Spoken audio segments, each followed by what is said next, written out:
conversation between two students about buying a used car. First, you have some time to look at questions 1 to 6.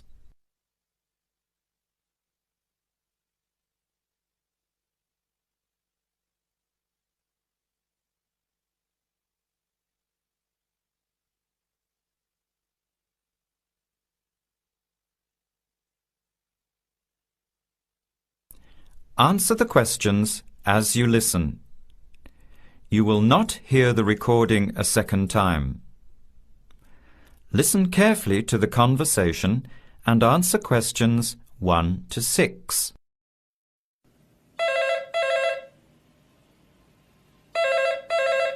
Hello. Hello. Can I speak to Eleanor, please? This is Eleanor speaking. Hi. My name is Jan. I'm calling about the car that was advertised on the notice board in the Student Union building. Is it still for sale? Yes, it is. Your ad says it's a 1985 Celica, in good condition. It's old, but it has been well looked after. My family has had the car for 10 years. I'm just the third owner and my mother had it before me, so we know its history. We've got all the receipts and records. It's had regular maintenance and the brakes were done last year. It runs really well but looks its age. Why are you selling it, by the way? Well, I'm going overseas next month to study. I'll be away for at least 2 years, so I have to sell it. Unfortunately, it's been a good car. You want $1,500, is that right? I was asking $2,000, but since I need to sell it quickly, I've reduced the price. Would you like to come and take it for a drive? I don't live far from the university. Yes, I'd like to have a look. What time would suit you? Any time this evening is fine. Well, I finish classes at 6 o'clock. How about straight after that? Say 6:30? Great, I'll give you directions. When you leave the main gate of the university, turn left on South Road and keep going until you get to the Grand Cinema. Take the first right, that's Princess Street. I'm at number 88 on the right. So it's 80 Princess Street? No, it's 88 Princess Street and the suburb is Parkwood. You'll see the car parked in front. It's the red one with the for sale sign on it. OK, thanks Eleanor. I'll see you later. Bye. Before you hear the rest of the conversation, you have some time to look at questions 7 to 10.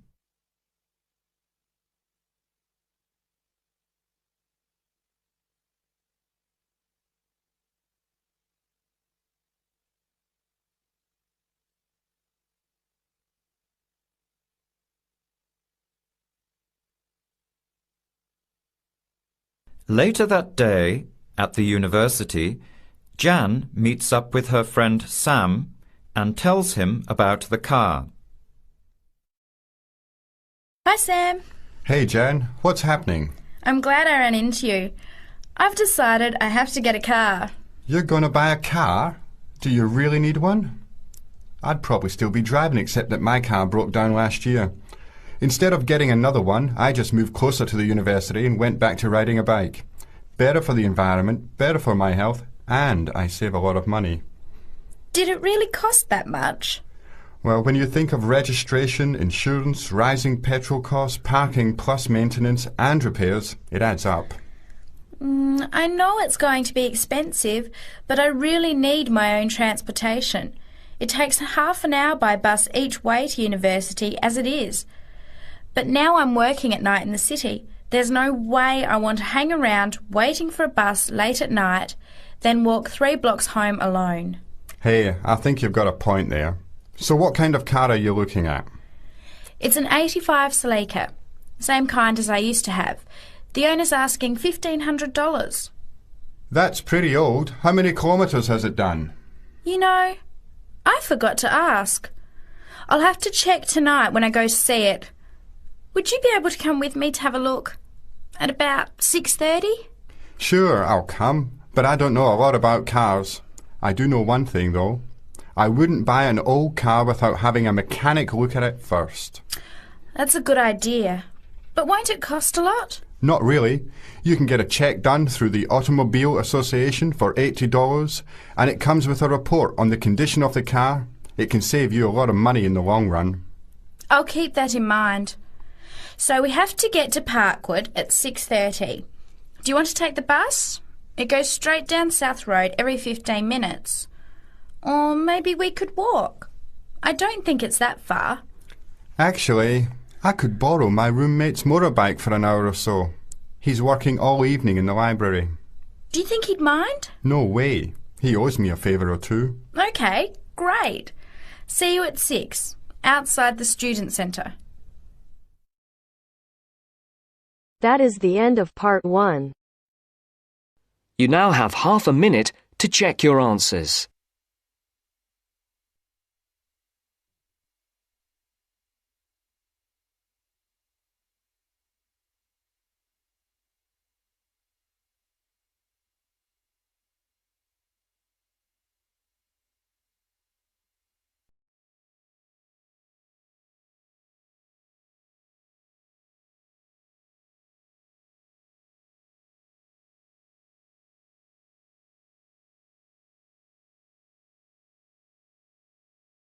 Now turns to part 2. Part 2. First, you have some time to look at questions 11 to 15.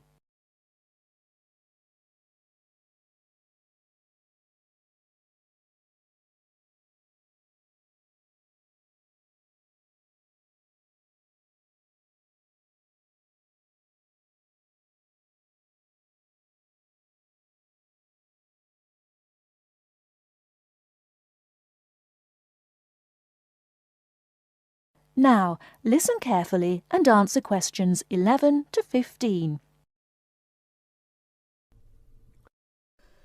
Starting at the beginning, you can see the on-off switch just beneath the two lights. Having turned the machine on, these lights now become very important. When the light on the left has gone out, you can begin making coffee, as it means the water is now hot enough. Next to that is the water level light. If this is illuminated, it means the machine does not have enough water. It is essential that you turn the machine off and add more water the moment this light comes on, otherwise you could damage the heating element. Once you have checked that both the heater light and the water level light are off, make sure the filter holder, that's the part with the handle just under the control panel, is in place. Once you have your cups ready, it is time to press the coffee delivery switch. That's the button just above the filter holder beside the boiler meter. Remember to take a quick look at the meter as it tells you the exact temperature of the water. On both the left and right hand side of the machine, on the same level as the filter holder, you can see the steam pipes used for heating milk. These steam taps need to be cleaned regularly to avoid blocking. And finally, if you do spill any coffee, don't worry. Just make sure that the drainage pipe at the bottom of the machine is leading into a sink or a suitable waste container. As with the steam taps, the drainage pipe needs regular cleaning.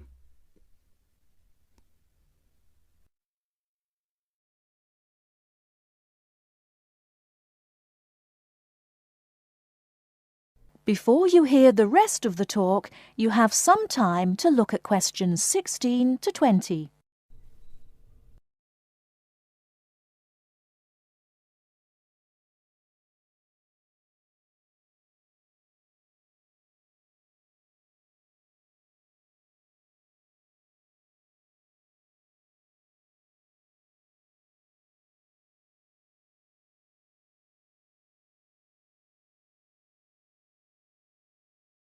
Now listen and answer questions 16 to 20. First and most importantly, I'll tell you where you should go from tomorrow for your lectures and classes. The Health Sciences building is on the west side of the campus, opposite the library, beside the History Department. As you are probably aware, there are 6 modules to the course, which will take a year to complete. That's 2 modules each term. In the first module of this term, you will be looking at current laws with regard to health and safety in the workplace. Don't forget that as you progress through the course, you should be building your thesis. This will need to be completed by the end of the year. Coursework will also be credited to your final grade, but the most important part of the course is the thesis. Now, the final thing I want to tell you, and again you should know this, is that there will be a number of guest speakers throughout your course. They will come from a number of different medical backgrounds, but they will all be giving you their views on the relevance of health sciences in their occupations.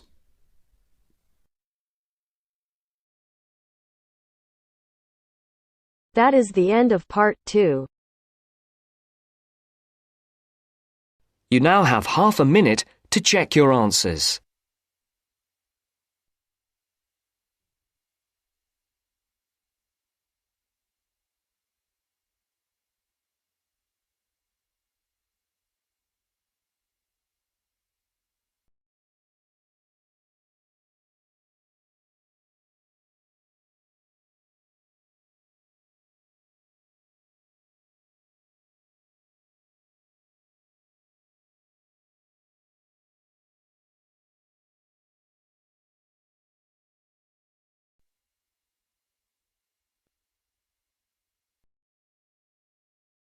Now turns to part 3. Part 3. You are going to hear a conversation between an interviewer and a professor. First, you have some time to look at questions 21 to 26.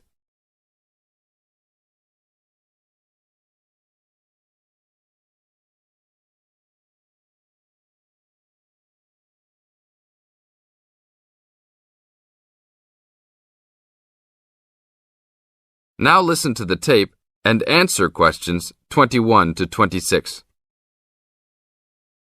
Today I'm here with Professor Nittick, who is our new university president.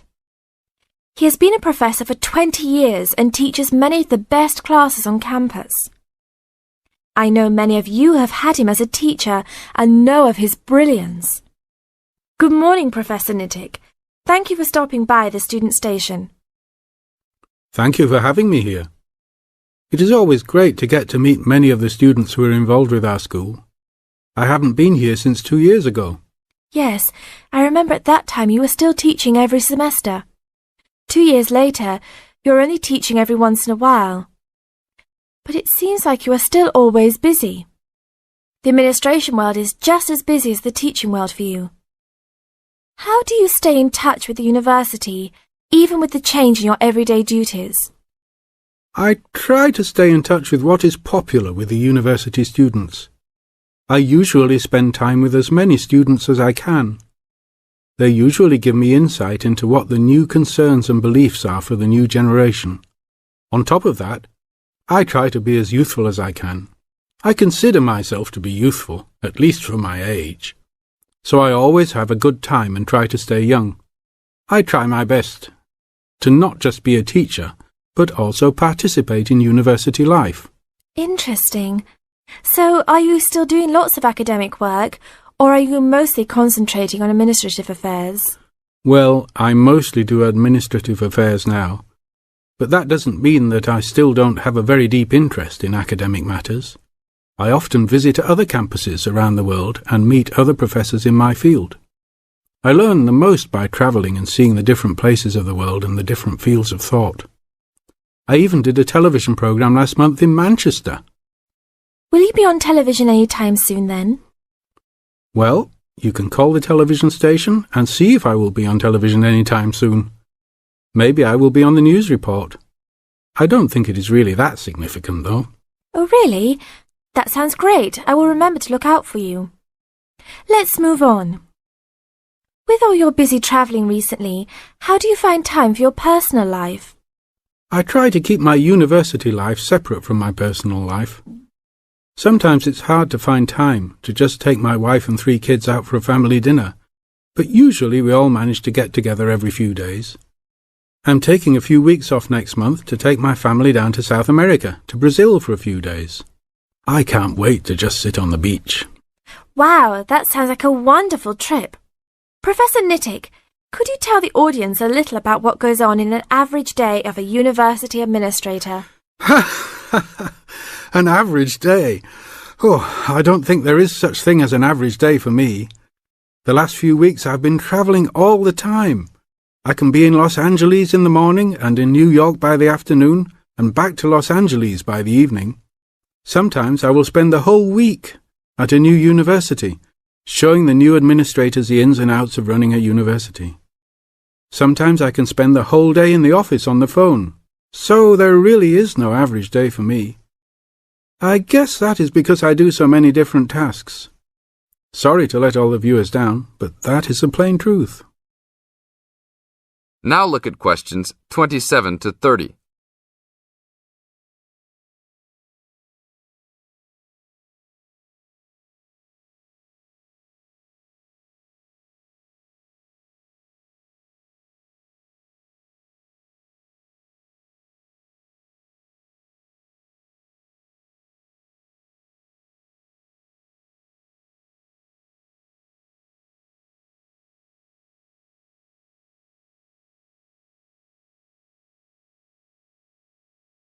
Now listen to the tape and answer questions 27 to 30.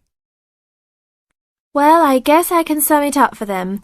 You are a busy man. That is probably a good description. So, are there any immediate plans for the coming few weeks? Well, I'm in Los Angeles for the next 2 days, and then I fly to Colorado to meet a new prospective professor for our university. I will be in Colorado for about a week. Then I go to Japan for the next 10 days to meet with our university branch in Japan about record sales there. After that, I return to Los Angeles for a week, just in time for the graduation of the class of 2001. There you have it, my next month's schedule. Thank you very much, Professor Nittick. I always enjoy having you on our show. We hope to have you back on our show next time.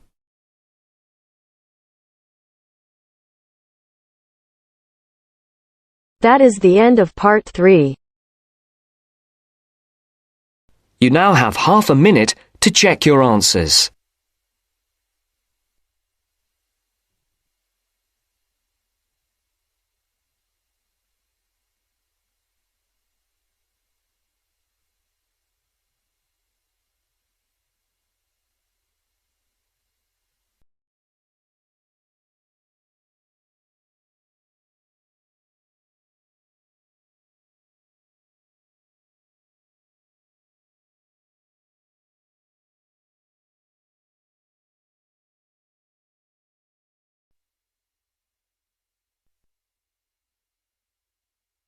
Now turns to part 4.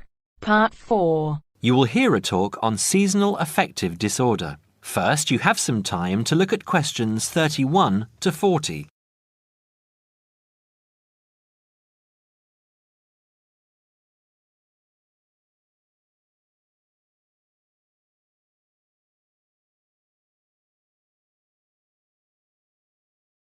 Now listen carefully and answer questions 31 to 40.